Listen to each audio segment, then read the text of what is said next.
हमारे यहाँ सनातन धर्म में तुलसी को बहुत ही पवित्र और उसका बहुत ही महत्व दिया गया है। इससे परम पवित्र तथा धार्मिक दृष्टि से पूज्य माना गया है। कोई भी धार्मिक घर ऐसा नहीं होगा जहाँ तुलसी का वृक्ष नहीं लगा हो। यहाँ तक कि लंका में भी श्री राम हनुमान जी ने विभीषण के घर में तुलसी के वृक्ष देखे और प्रसन्न हुए। नौ तुलसी का वृंद बहु देखी हर्ष कबीराए, सुंदरकांड का दुआ 5। चित्रकूट में भी भगवान राम जहाँ रहते थे वहाँ आश्रम पर पर्णकुटी में भी तुलसी के वृक्ष थे, जिन्हें महारानी सीता जी ने तथा श्री लक्ष्मण जी ने स्वयं अपने कर कमलों से लगाए थे। तुलसी तरुवर विविध सुहाए, कहूँ कहूँ सिए कहूँ लखन लगाए। अयोध्या 236 पेज पर इसका जिक्र है। तो नमस्कार मित्रों, आज की चर्चा में तुलसी का वैज्ञानिक और सनातन धर्म से क्या महत्व है, इसी की चर्चा करेंगे। तुलसी प्राचीन काल से ही इसकी महत्ता स्पष्ट है। धार्मिक दृष्टि से तुलसी का वृक्ष लगाना, नित्य तुलसी पर जल चढ़ाना, पूजा करना, खास करके कार्तिक मास में उसका बहुत ही महत्व बताया गया है और ये हमारे यहाँ सदियों से चला आया है। भगवान के पूजन में तुलसी का प्रयोग होता है तथा भगवान का भोग बिना तुलसी नहीं लगाया जाता है। चरणामृत में तुलसी दल डाला जाता है। इस प्रकार धार्मिक आस्थाओं में यह भारतीय जीवन पद्धति का एक अभिन्न अंग माना गया है। एक ग्रामीण परिवार से लेकर शहर के धनी व्यक्ति तक तुलसी का महत्व समझते और आदर करते हैं। जिस घर में तुलसी का वन है वह घर तीर्थ के समान पवित्र है। वहाँ यमदूत नहीं जाते। यहाँ यमदूत का भाव जहरीले कीड़े, सर्प, बिच्छू आदि से भी है, क्योंकि जहाँ तुलसी का वृक्ष होता है वहाँ सांप, बिच्छू आदि कीड़े नहीं जाते। उसकी गंध ऐसी होती है जिसके प्रभाव से कुछ कीड़े तो पास ही नहीं आते और कुछ ऐसे होते हैं जिसका नाश ही हो जाता है।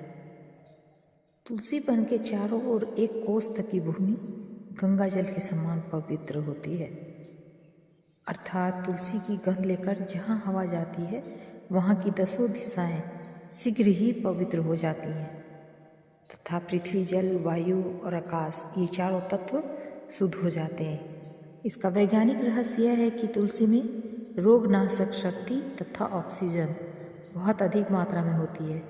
चरक के अनुसार यह हिचकी, खांसी, दमा, फेफड़ों की बीमारी तथा विष निवारक होती है। यह रक्त विकार नाशक, अग्नि दीपक तथा पाचन क्रिया को शुद्ध करती है। सुश्रुत में भी इसे रोग नाशक, तेजवर्धक, वात, कफ शोधक, छाती के रोग में लाभदायक तथा आंतों की क्रिया को शुद्ध तथा स्वस्थ रखने वाली बताया है। शास्त्रीय चिकित्सा विज्ञान में भी इसे खांसी, ब्रोंकाइटिस, निमोनिया, फ्लू तथा क्षय आदि रोगों में लाभदायक बताया है। तुलसी का वन क्षय के रोगी के लिए एक प्रकार से सेनेटोरियम ही है। इसकी दिव्य सुगंध वायु के साथ मिलकर अनेक कीटाणुओं का नाश करती है और फेफड़ों को स्वस्थ बनाती है। दैनिक प्रयोग में भी तुलसी से बहुत बड़े लाभ हैं। जुकाम, खांसी तथा सर्दी लग जाने पर तुलसी की चाय बनाकर पीने से तत्काल लाभ होता है। तुलसी की पत्ती और गुलवन फसा 10-10 तोले और बड़ी इलायची, छोटी पीपल, सुगंध वाला लाल चंदन का चूड़ा और काली मिर्च ये 5-5 तोले लेकर कूट पीस कर रख लें और चाय की तरह प्रयोग में लाएं, तो इससे बहुत बड़ा लाभ होता है। और एक तरह से ये देसी लाभकारी चाय हो गया। मलेरिया में तुलसी का काढ़ा एक अमोघ औषधि है। जहाँ तुलसी होती है वहाँ मच्छर नहीं जाते। यहाँ एक बात अवश्य ध्यान देने की है कि तुलसी में पारे का अंश रहता है, इसलिए इसको दांत से चबाने का मना किया गया है। चरणामृत में भी लोग इसे दांतों से चबाते नहीं, क्योंकि पारे का अंश दांतों को हानि पहुंचाता है। परंतु यदि औषधि में तुलसी के साथ काली मिर्च डालकर प्रयोग किया जाए तो यह कजली के रूप में बड़ी ही सुंदर और लाभदायक औषधि बन जाती है। यहाँ तक कि अधिक कहाँ तक कहा जाए, सारांश यह है कि तुलसी अनेक रोगनाशक, एक चमत्कारिक दिव्य रामबाण महाऔषधि है। यह वायुमंडल शोधक, सुगंध विस्तारक, पवित्र भावों की उत्पादक, सात्विकता वर्धक तथा भगवत भक्ति प्रदायक भगवान का वरदान स्वरूप ही बनकर इस धरती पर आई है। तभी इसे विष्णु प्रिया भी कहा गया है।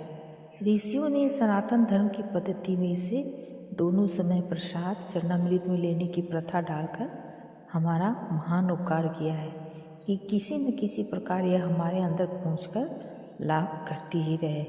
यहाँ तक कि जब किसी की मृत्यु निकट आती है और आदमी मरने लगता है, तब लोग उसके मुंह में तुलसी और गंगाजल डालते हैं। इससे अधिक महत्व और क्या हो सकता है। इसे सर्वव्याधि विनाशनम तक कहा गया है। इसकी महिमा तथा गुण अपार है, इसमें कोई संशय नहीं। तुलसी के साथ धार्मिक संबंध जोड़कर हमारे यहाँ इसकी विभिन्न प्रकार से पूजा, प्रदक्षिणा, आरती आदि करना, तुलसी दल सेवन करने का विधान है।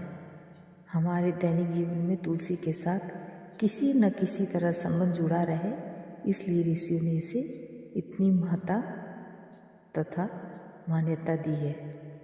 कार्तिक मास में तुलसी फूलती है और इसकी सुगंध पहले की अपेक्षा और अधिक बढ़ जाती है। इसलिए उन दिनों कार्तिक मास में तुलसी की पूजा, अनुष्ठान तथा उद्यापन व्रत आदि करने का विधान किया गया है, जो शारीरिक और मानसिक दोनों दृष्टि से लाभकारी है। इन सब के पीछे वैज्ञानिक दृष्टिकोण और जीवन का उद्देश्य छिपा हुआ है। ये सब परंपराएं अंधविश्वास पर ही आधारित हों, ऐसी बात नहीं है। अब तो वैज्ञानिक अनुसंधान और रासायनिक विश्लेषणों के आधार पर यह भी सिद्ध हो गया है कि तुलसी में कीटाणुनाशक तत्व और रोगनाशक शक्ति बहुत अधिक मात्रा में है। वायु के साथ यह तत्व जहाँ जाता है वहाँ अपना प्रभाव डालता है। तुलसी के वृक्ष में एक उड़नशील तेल सा पदार्थ रहता है, जो वायु के साथ उड़कर तुलसी के आसपास वातावरण में व्याप्त हो जाता है। अतः जब कोई व्यक्ति तुलसी के आसपास जाता है, तब वह तत्व श्वास के साथ अंदर जाकर फेफड़ों में प्रवेश करके उन पर प्रभाव डालता है तथा फेफड़ों के द्वारा रक्त पर पड़कर शरीर के प्रत्येक अणु में पहुंच जाता है, जिससे अनेक प्रकार के रोगों का नाश होता है। यह तत्व दूषित कीटाणुओं को नाश करता और स्वास्थ्य प्रदान करता है। इसकी मनोहारिणी गंध चित्त को प्रफुल्लित कर देती है, इसलिए तुलसी कानन को एक प्रकार का सेनेटोरियम कहा है। तुलसी की लकड़ी, तुलसी के नीचे की मिट्टी सभी विलक्षण गुण संपन्न है। इसमें विद्युत गंध समाविष्ट है। पुराने समय में लोग मकान बनवाते समय हल्दी से रंगे हुए कपड़े में तुलसी की बहुत सी जड़ें बांधकर एक घड़े में रख देते थे और उस घड़े को मकान की नींव में नीचे दबा देते थे। उनका विश्वास था कि इससे मकान बिजली आदि के गिरने से सुरक्षित रहेगा, ऐसा लेख मिलता है। इस प्रकार तुलसी भौतिक दृष्टि से भी लाभकारी है और शरीर शोधन के साथ साथ यह अंतःकरण को भी पवित्र करती है। इसके सेवन से सेवा, पूजा, सानिध्य से शुद्ध सत्वगुण की वृद्धि होती है, जिससे मानसिक दोषों का नाश होता है। अहंकार, क्रोध आदि मानसिक विकारों का शमन होकर सद्गुणों का विकास होता है। तुलसी के उपवन में जाने से भक्ति भावना जागृत होती है और आध्यात्मिक उन्नति में सहायता मिलती है। इसकी महिमा पुराणों के साथ साथ तुलसी उपनिषद के रूप में भी वर्णन की गई है। तुलसी परम सात्विक होने के कारण विष्णु प्रिया कही गई है। उसकी पत्ती में ज्वर, काश आदि अनेक रोगों को शमन करने की शक्ति विद्यमान है। प्लेग तथा हैजा के कीटाणुओं को नाश करने का इसमें चमत्कारिक गुण है। तुलसी की माला के धारण में भी रहस्य है। विष्णु भक्ति से विष्णु प्रिया एवं भगवान की भक्ति प्रदान करने वाली समझकर इसे जप करते हैं और अपने हृदय पर धारण करते हैं। ऐसा करने से उसकी विलक्षण शक्ति शरीर में प्रवेश किया करती है और धारणकर्ता को सात्विक बनाती है। एक विशेषता यह भी है कि तुलसी की माला धारण करके स्नान करते हुए उस पर जल पड़ने के कारण उसमें से एक चमत्कारिक शक्ति विशेष विद्युत रूप से उत्पन्न होती है। माला से संस्पुष्ट वह जल शरीर के जिस अंग पर जहाँ पड़ता है वहाँ उसका प्रभाव विशेष रूप से होता है। तुलसी की माला धारण करके स्नान करने वालों का रक्त विकार दूर हो गया है तथा कुष्ठ तक में भी यह लाभदायक सिद्ध हुआ है। इसके धारण से सात्विक भाव उत्पन्न होता है। धन्यवाद मित्रों।